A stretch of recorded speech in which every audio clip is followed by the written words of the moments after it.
Hi guys, welcome to our YouTube channel. Harihara Veeramallu cinema నిన్న premier షోకి అయితే వెళ్ళాను అనమాట. సో ఫైనల్లీ మూవీ అయితే చూసేసాను. సో మూవీ గురించి మాట్లాడుకుందాం.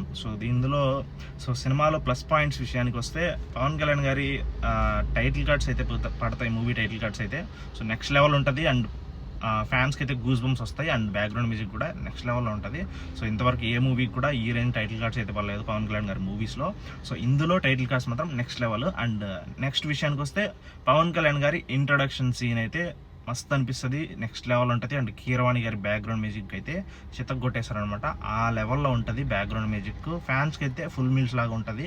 సో ఆ ఫైట్స్ కానీ, ఆ యాక్షన్ ఎపిసోడ్స్ కానీ, పవన్ కళ్యాణ్ గారి డైలాగ్ డెలివరీ కానీ, సో పవన్ కళ్యాణ్ గారి లుక్స్ కానీ, ముఖ్యంగా ఆయన ఐస్ని చూపించే విధానం సో నెక్స్ట్ లెవెల్లో ఉంటుంది. సో ఫ్యాన్స్కి అయితే full meals and pure goose bumps అనమాట. సో ఆ లెవెల్లో ఉంటుంది. అండ్ తర్వాత వచ్చేటువంటి కుస్తీ ఫైట్ సీన్ కానీ, పులిమేక fight scene, so heroine introduction, so ఇవన్నీ బాగానే ఉంటాయి.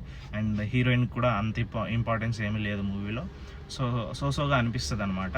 సో అండ్ ఇంకొక విషయానికి వస్తే పులిని తను కనుసైగుతో కంట్రోల్ చేస్తాడు పవన్ కళ్యాణ్ గారు. సో ఆ సీన్ కూడా నెక్స్ట్ లెవెల్ అనిపిస్తుంది. సో ప్యూర్ గ్యూస్ బంప్స్ అయితే వస్తాయన్నమాట ఫ్యాన్స్కి అయితే. అండ్ చార్మినార్ ఫైట్ సీన్ కూడా చాలా బాగుంటుంది. సో అండ్ ఇవి ప్లస్ పాయింట్స్ ఇప్పటి వరకు. అండ్ నెగిటివ్ విషయానికి వస్తే సినిమాలో సాంగ్స్ సిచ్యువేషన్కి తగ్గటువంటి సాంగ్స్ అయితే రావన్నమాట. సో కొల్లగొట్టిందిరో సాంగ్ తప్ప మిగతా ఏ సాంగ్ కూడా సినిమాలో అంతగా ఆకట్టుకోదు. అండ్ దాని తర్వాత విజువల్ ఎఫెక్ట్స్, సో మెయిన్ మాట్లాడుకోవాలంటే విఎఫ్ఎక్స్ వర్క్ అయితే సో చాలా అంటే చాలా డల్గా ఉంది. సో చాలా సీన్స్లో డల్గా ఉంటుంది అనమాట, బ్లర్గా కనిపిస్తాయి సీన్స్ అయితే. బ్యాక్గ్రౌండ్ అయితే చాలా అంటే చాలా గ్రీన్ మ్యాట్లో తీసినట్టే మనకు క్లియర్ కట్గా తెలిసిపోతుంది అనమాట. అలా అయితే ఉంటుంది. జస్ట్ స్లో మోషన్లో హార్స్ రైడింగ్ చేసినట్టు చూపించారు. అండ్ వెనకలైతే మనకి ఏం సరిగ్గా కనపడదు, అంత బ్లర్గా. సో విఎఫ్ఎక్స్ వర్క్ అయితే ఉంటుంది అనమాట. సో అది చాలా మైనస్ మూవీకి అయితే. అండ్ సాంగ్స్ కూడా పెద్దగా ఆకట్టుకోవు, ఏదో సోగా సాగుతాయి అంతే సాంగ్స్ అయితే. అండ్ ఇంకొక మైనస్ పాయింట్ ఏంటి అంటే బాబీ డియోల్ని ఆ రేంజ్ ఆయన్ని అంతా యూజ్ చేసుకోలేదేమో, విలనిజాన్ని ఆయనకి ఆ రేంజ్ సీన్స్ అయితే పడలేదేమో అనిపిస్తుంది. సో అది ఒకటి మైనస్ పాయింట్. అండ్ ఇంకొక విషయానికి వస్తే సో ఎవరికి అంత ఇంపార్టెంట్ క్యారెక్టర్స్ అయితే పడలేదు మూవీలో. సో అది ఒకటి మైనస్ పాయింట్. అండ్ స్టోరీ అయితే చాలా సింపుల్ లైన్తో వెళ్తుంది.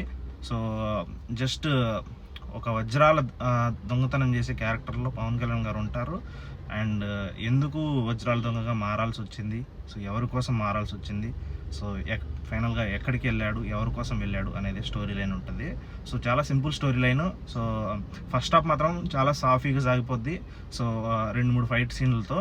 సెకండ్ హాఫ్ మాత్రం చాలా డల్ అయిపోద్ది అనమాట. ఒక జర్నీ సాగుతూ ఉంటుంది. ఆ జర్నీలో ఏమేమి ఎదుర్కొన్నారు అనేది చూపించే విధానం అయితే సో చాలా డల్గా ఉంటుంది. చాలా అప్సెట్ అయిపోతారు ఫ్యాన్స్ కూడా. సెకండ్ హాఫ్ అయితే సోగా అయితే సాగుతుంది అనమాట. ఫస్ట్ హాఫ్ ఇచ్చినంత కిక్ సెకండ్ హాఫ్ ఇవ్వదు. అండ్ క్లైమాక్స్ విషయానికి వచ్చేసరికి సో ఏదో అందరూ ఎక్స్పెక్ట్ చేసేది ఏంటి, విలన్తో పవన్ కళ్యాణ్ గారు ఫైట్ చేస్తారనేసి ఎక్స్పెక్ట్ చేస్తారు. బట్ ఇక్కడ రివర్స్ అయిపోద్ది అనమాట. సినిమాకి చాలా మైనస్ పాయింట్ క్లైమాక్స్లో అసలు మీరు ఎక్స్పెక్ట్ చేసినట్టు ఏముండదు. ఏదో పెద్ద గాలి వచ్చేస్తుంది, ఆ గాల్లో అందరూ కొట్టుకొని వెళ్ళిపోతారు. సో వీళ్ళిద్దరు మాత్రమే మిగులుతారు.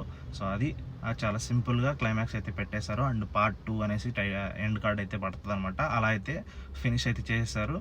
సో నాకు తెలిసి పవన్ కళ్యాణ్ గారి కాల్ షీట్స్ విషయంలో అడ్జస్ట్మెంట్ అవ్వలేక అండ్ సినిమా చాలా లేట్ అయిపోయింది అనేసి ఏదో తొందరగా కంప్లీట్ చేయాలి మూవీ అన్న ఉద్దేశంతో చాలా ఫాస్ట్గా సో మూవీని అయితే ఫినిష్ చేసినట్లు అనిపించేస్తుంది క్లియర్ కట్గా. సెకండ్ హాఫ్ మాత్రం, ఫస్ట్ హాఫ్ మాత్రం నెక్స్ట్ లెవెల్ ఉంటుంది.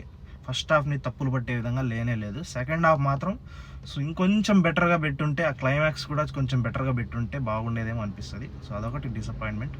సో ఫైనల్లీ మూవీ అయితే 1 టైం అయితే వాచబుల్, ఓకేనా. సో అది విషయం. So thanks for watching this video and please subscribe to our YouTube channel.